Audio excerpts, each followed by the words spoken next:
మన ప్రభువును రక్షకుడునైన యేసుక్రీస్తు నామములో అందరికీ శుభాభివందనాలు.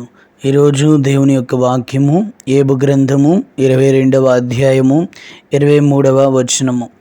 సర్వశక్తుని వైపు నీవు తిరిగిన ఎడల నీ గుడారములో నుండి దుర్మార్గమును దూరముగా తొలగించిన ఎడల నీవు అభివృద్ధి పొందెదవు.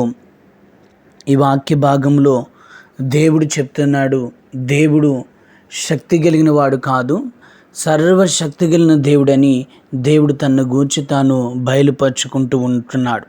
ఈ లోకంలో చాలామంది వైపు మనం తిరుగుతాము.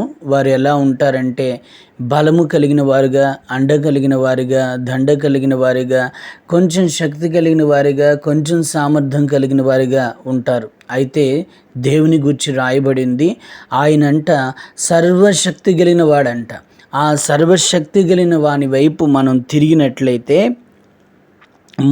మొట్టమొదటిగా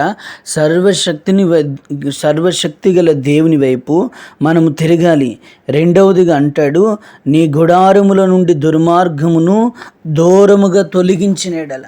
గుడారములో నుండి ఏం తొలగించాలంటే, గుడారములో నుండి దుర్మార్గాన్ని తొలగించాలి. గుడారము అని చూచినప్పుడు అది మన దేహాన్ని, మన హృదయాన్ని, మన మదిని, మన మనస్సును చూపిస్తుంది.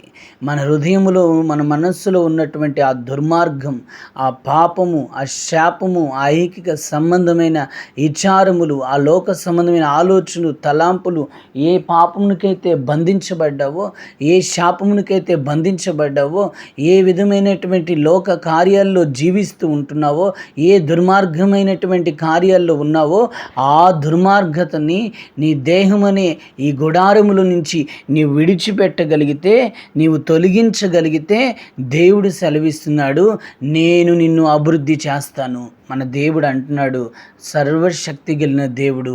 ఆయన అభివృద్ధి పరచాలని కోరుకుంటున్నాడు. ఆయన అభివృద్ధి పరచాలి అని అంటే ఆయన ఒకటే కోరుకుంటున్నాడు, నీ దేహములో ఉన్న, నీ గుడారములో ఉన్నటువంటి పాపాన్ని విడిచిపెట్టమంటున్నాడు. ప్రియమైన దేవుని బిడ్డలారా, ఎన్నిసార్లు పాపమునకు నీ దేహాన్ని అప్పగిస్తున్నావు? ఆలోచనలో పాపము, తలంపుల్లో పాపము, ఊహల్లో పాపము, ఎటు వెళ్ళినా పాపంలోనే జీవిస్తున్నావు, దుర్మార్గతలోనే జీవిస్తున్నావు. దేవుడు సెలవిస్తున్నారు, నీ దుర్మార్గతను తొలగించు, నేను నిన్ను అభివృద్ధి పరుస్తానంటున్నాడు. నిశ్చయముగా సర్వశక్తి కలిగిన దేవుని వైపు తిరుగుదాము. మన గుడారముల నుంచి దుర్మార్గతను, పాపమును విడిచిపెడదాము, తొలగిద్దాము. నిశ్చయముగా మన దేవుడు మనల్ని అభివృద్ధి పరచునుగాక.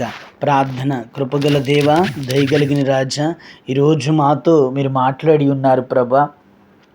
సర్వశక్తి కలిగిన దేవుని వైపు నాయన మేము తిరగాలని మీరు సెలవిచ్చారు నాయన. అలాగే ప్రభా, అయా గుడారములో, ఈ దేహములో దుర్మార్గతను విడిచిపెట్టాలని, అప్పుడు అభివృద్ధి పరుస్తానని నేను సెలవిచ్చావు. అయ్యా, ఈ లోకంలో శక్తివంతులని, బలవంతులని అనేక మంది వైపు తిరిగి పలుమార్లు మోసపోయారు నాయన. అయ్యా, సర్వశక్తి కలిగిన దేవుడు నాయన. అయ్యా, సర్వం మీద శక్తి కలిగిన, అధికారం కలిగిన దేవుడు నీవైన ఎరిగి నీ వైపు మీ బిడ్డలు తిరుగునట్లుగా మీరు సహాయం చేయండి. వారి దేహములో, వాడి గుడారాల్లో ఉన్న ప్రతి పాపమును, ప్రతి దుర్మార్గమును తొలగించుకోవాలని ఆశపడుతుండగా మీ రక్తంతో కడిగి తొలగించండి ప్రభా. మీరు అభివృద్ధి పరిచి ఆశీర్వదించి మీ మార్గాలు నడిపించమని యేసు నామమున అడుగుచున్నాం తండ్రి. ఆమేన్.